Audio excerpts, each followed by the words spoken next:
Están en todas partes, en los márgenes de las carreteras del norte, en los llanos de Coahuila, en los cañones que separan México de Estados Unidos. Los ves y el instinto te dice una cosa: libertad. Animal salvaje, naturaleza intacta.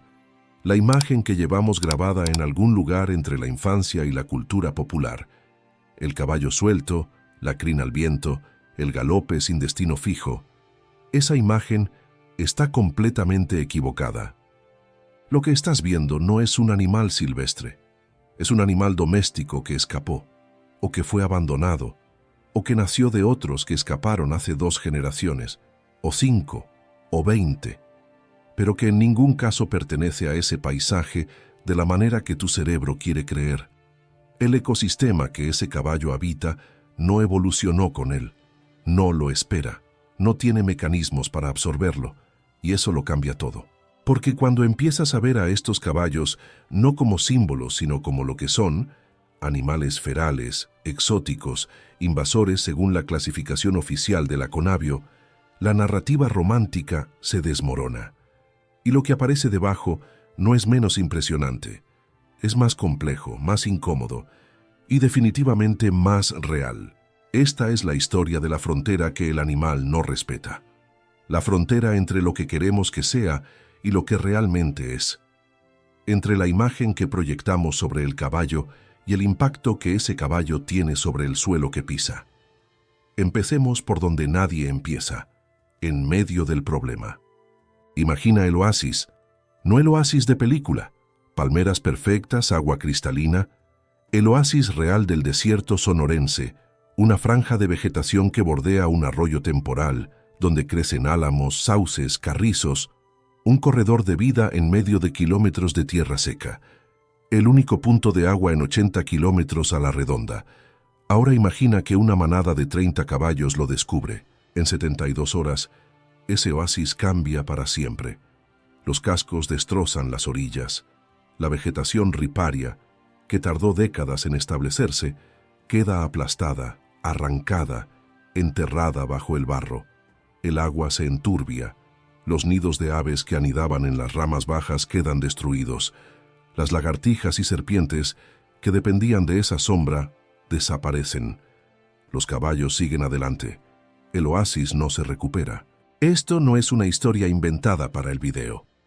Es el patrón documentado en la península de Baja California, en Coahuila, en los estados del norte, donde las poblaciones ferales han crecido sin control durante las últimas décadas. Los biólogos lo llaman degradación de zonas riparias. El nombre técnico no captura lo que realmente ocurre: la destrucción sistemática de los únicos puntos de agua funcionales en ecosistemas que ya operan al límite. Y aquí empieza el problema de fondo, porque la mayoría de la gente que ve a esos caballos en el oasis no ve destrucción, ve una postal. Para entender por qué esto importa, necesitas entender algo que la mayoría de las narrativas sobre caballos salvajes omite deliberadamente. El caballo no es nativo de los ecosistemas actuales de México. Espera, porque esto requiere precisión. El género Equus sí evolucionó en América. Los fósiles son irrefutables. El caballo se originó en este continente hace aproximadamente 4 millones de años y se dispersó desde aquí hacia Asia, Europa y África. América fue la cuna del caballo, pero ese caballo se extinguió en América hace aproximadamente 10.000 años, al final del Pleistoceno, junto con los mamuts, los mastodontes y los perezosos gigantes. Desapareció completamente. Lo que llegó con Hernán Cortés en 1519 eran animales que habían pasado 10 milenios evolucionando en Europa y Asia. 10.000 años de adaptación a ecosistemas completamente distintos. 10.000 años de coevolución con gramíneas europeas, con depredadores europeos, con ciclos climáticos europeos. Eso es clave, porque el ecosistema que encontraron esos caballos en 1519 y el que encuentran sus descendientes ferales hoy, no los esperaba. No evolucionó con ellos. Las plantas no desarrollaron mecanismos de defensa ante su forma de pastar. Los suelos no están estructurados para soportar la presión de sus cascos. Los ciclos de agua no están calibrados para su consumo. La brecha de 10.000 años no es un detalle menor. Es la diferencia entre un animal que pertenece a un ecosistema y un animal que lo explota sin contraparte. Bueno, necesito ser más preciso aquí, porque esto se puede malinterpretar fácilmente. Estoy hablando de ferales, animales domésticos que viven en estado salvaje. No estoy hablando del caballo como especie en abstracto, ni estoy diciendo que los caballos que la gente tiene en sus ranchos son un problema. Estoy hablando de poblaciones no controladas, sin manejo veterinario, sin regulación de tamaño, que se reproducen libremente en ecosistemas que no tienen la capacidad de absorber su presencia. La distinción importa, porque mucha de la resistencia a hablar de este tema viene de una confusión entre caballo doméstico y caballo feral. Son categorías distintas con impactos distintos. Un caballo manejado en un rancho forma parte de la economía y de la ecología local de una manera que puede ser sostenible.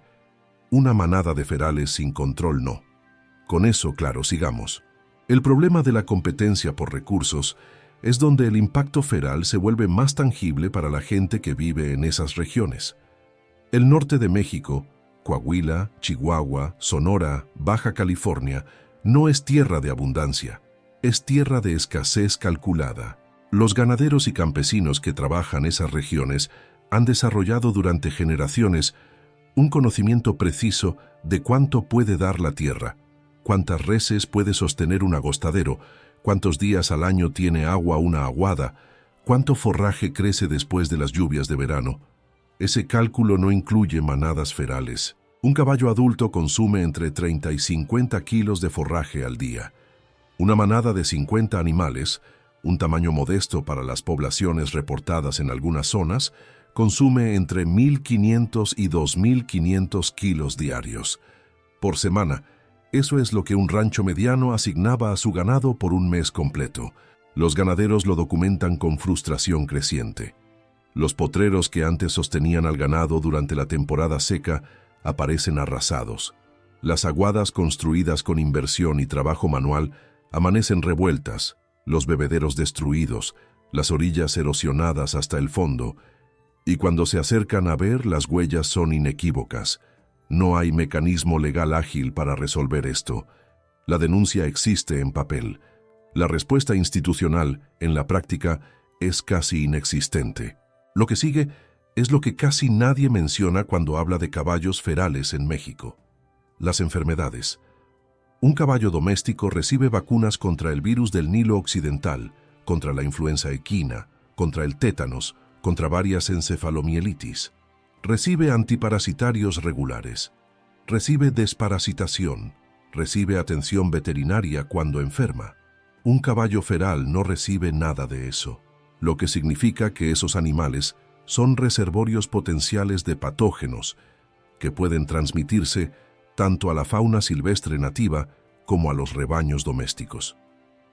La garrapata Dermacentor albipictus, el garrapato de invierno, puede alcanzar infestaciones letales en équidos ferales que nunca fueron tratados, y esas garrapatas no distinguen entre un caballo sin dueño y los venados, los berrendos o el ganado doméstico del rancho vecino.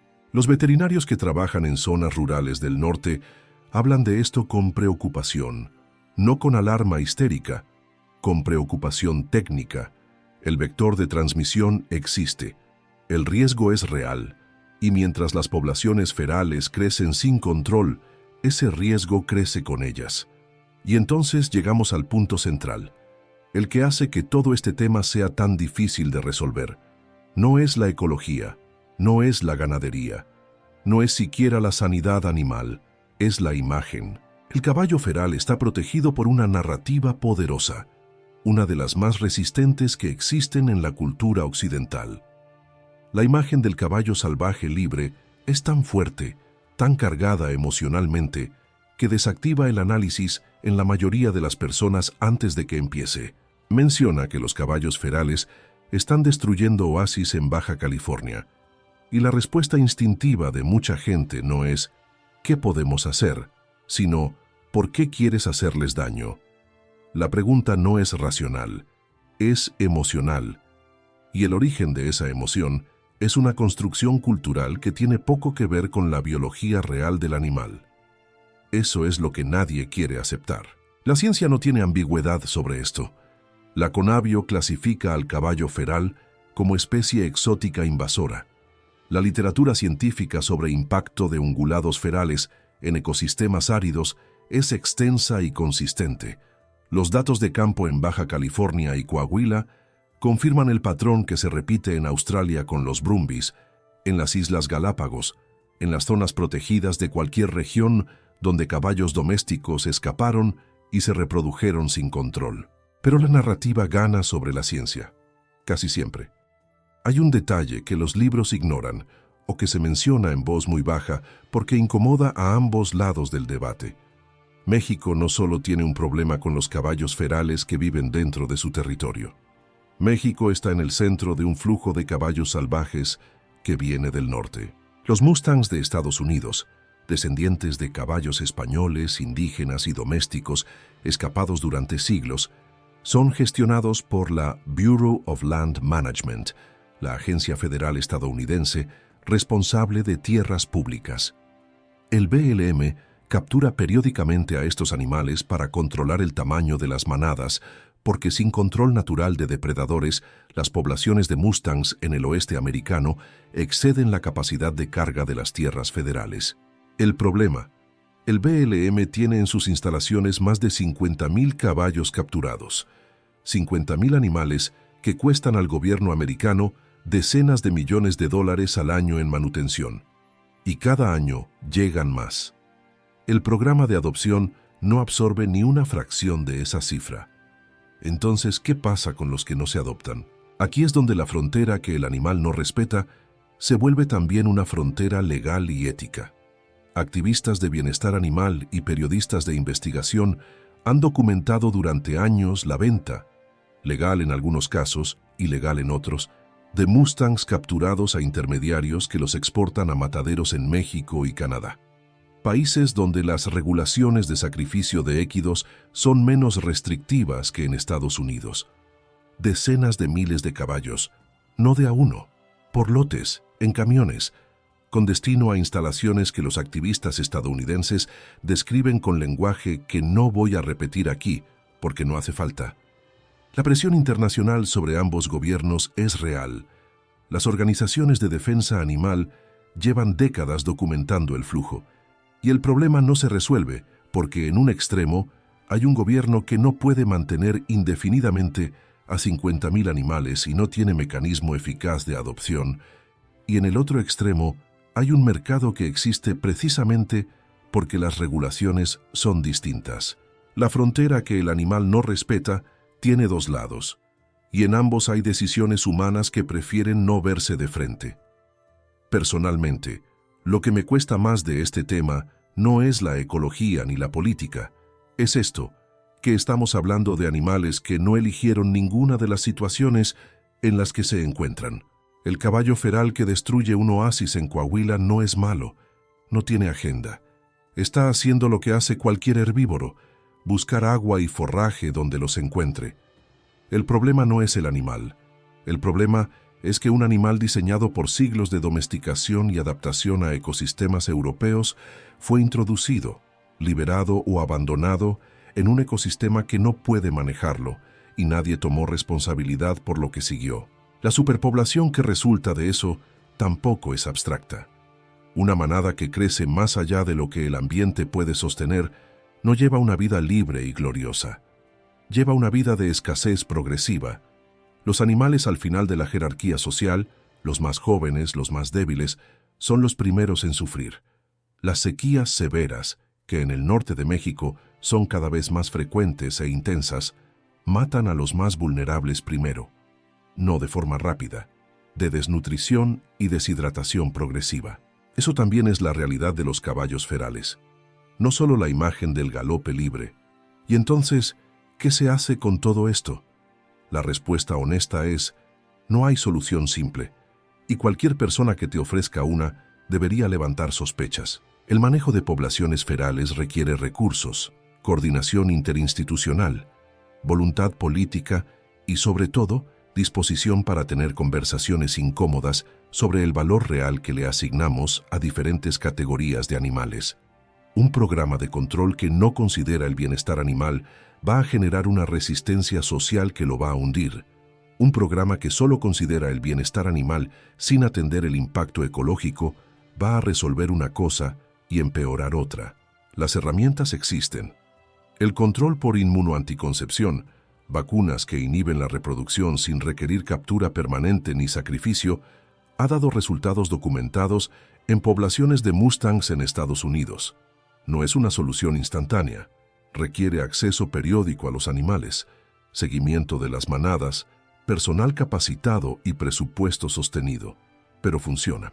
Reduce la tasa de crecimiento de forma gradual y no genera el nivel de controversia pública que generan otras intervenciones más directas. La reubicación es otra opción que aparece seguido en los debates. Mover a los animales de zonas críticas a áreas con mayor capacidad de carga. En teoría funciona.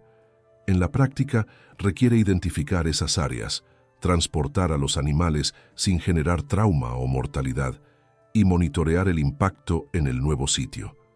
No es imposible. Es caro y complicado, y exige una coordinación entre dependencias que en México rara vez ocurre de forma fluida. La adopción y domesticación de ferales jóvenes tiene un historial mixto. Los animales nacidos en libertad presentan niveles de estrés ante el manejo humano que hacen difícil la integración a contextos domésticos. No imposible, pero requiere tiempo, experiencia y recursos que la mayoría de los programas improvisados no tienen. En Australia, donde la presión de los brumbies en los parques nacionales alpinos llegó a niveles críticos, el debate sobre manejo lleva décadas y sigue generando confrontaciones entre conservacionistas, activistas de bienestar animal y comunidades rurales. La complejidad no se resuelve con buena voluntad, se gestiona imperfectamente con datos, diálogo y disposición para aceptar que ninguna solución va a satisfacer a todos. México tiene el agravante de que las instituciones con mandato sobre esto, la CONAVIO, la Semarnat, la SAGARPA, operan con recursos limitados y que el tema de los ferales compite con decenas de otras prioridades ambientales y agropecuarias urgentes. La voluntad de atender esto existe en papel. La capacidad operativa para hacerlo a escala es otra historia. Lo que sí se puede decir con certeza, ignorarlo no lo resuelve. Las manadas crecen, el impacto crece con ellas, y cada año que pasa sin gestión activa hace la situación más difícil y más cara de manejar. Hay algo aquí que los libros de texto no explican bien, y es el peso de lo que significa ser una especie de retorno. El caballo tiene una relación con este continente que ningún otro animal introducido tiene. Evolucionó aquí, se dispersó desde aquí, y fue traído de vuelta, no como invasor intencional, sino como herramienta de conquista que luego se multiplicó y se escapó y se convirtió en parte indisociable de la historia del continente americano. Los caballos ferales de Norteamérica no son europeos, son americanos que volvieron con herramientas europeas incrustadas en su genética. Esa paradoja no resuelve el problema ecológico, pero le da una dimensión que hace difícil el cinismo fácil. ¿Invasor? Sí, en términos funcionales y según los criterios de clasificación vigentes. ¿También parte de la historia de este territorio de una manera que ningún otro feral puede reclamar? También sí. Esas dos cosas son verdad al mismo tiempo. Y cualquier aproximación honesta al tema tiene que sostener ambas sin colapsar en ninguna de las dos. La frontera que el animal no respeta no es solo geográfica. No es solo la línea entre México y Estados Unidos que los mustangs cruzan en lotes hacia los mataderos. No es solo el límite del rancho que la manada feral atraviesa en busca de agua. Es la frontera entre lo que queremos que el mundo natural sea y lo que realmente es. Queremos que el caballo salvaje sea símbolo de libertad, y lo es, para nosotros. Para el caballo, la libertad sin control de depredadores, sin manejo veterinario, sin regulación de recursos, es una ecuación que termina en escasez y muerte lenta para los más vulnerables de la manada. Queremos que la naturaleza sea un sistema en equilibrio que solo necesita que los humanos se aparten para funcionar. Y en algunos contextos, eso es verdad. Pero en un ecosistema que lleva 10.000 años sin la presencia del caballo, la ausencia de intervención humana no produce equilibrio, produce desequilibrio acumulado y silencioso hasta que los oasis desaparecen y los suelos no se recuperan. La ciencia ya lo confirmó. Los datos de campo están. Los registros de impacto en Baja California, en Coahuila, en cada zona árida del planeta donde poblaciones ferales crecieron sin gestión, están documentados. Lo que falta no es información, es disposición a ver al caballo como lo que es, no como lo que queremos que sea. Si llegaste hasta aquí, ya tienes algo que la mayoría no se tomó el tiempo de construir. La imagen completa. No la postal, no el símbolo. El animal real, en el ecosistema real, con el impacto real. Y eso importa, porque las decisiones sobre cómo gestionar estas poblaciones no las toman solo los biólogos y los funcionarios, las toman también las comunidades que viven cerca, las organizaciones que hacen activismo, los consumidores que eligen dónde y cómo presionar políticamente. Una decisión bien informada es distinta a una decisión tomada desde la imagen. La pregunta no es si el caballo feral tiene valor. Lo tiene. Ecológico, histórico, cultural, ético. La pregunta es, ¿qué hacemos con ese valor cuando entra en colisión con la capacidad real del ecosistema que habita? Esa conversación está esperando y necesita más voces que sepan de qué están hablando. Cuéntanos desde dónde lo estás viendo, porque esta historia tiene que llegar más lejos.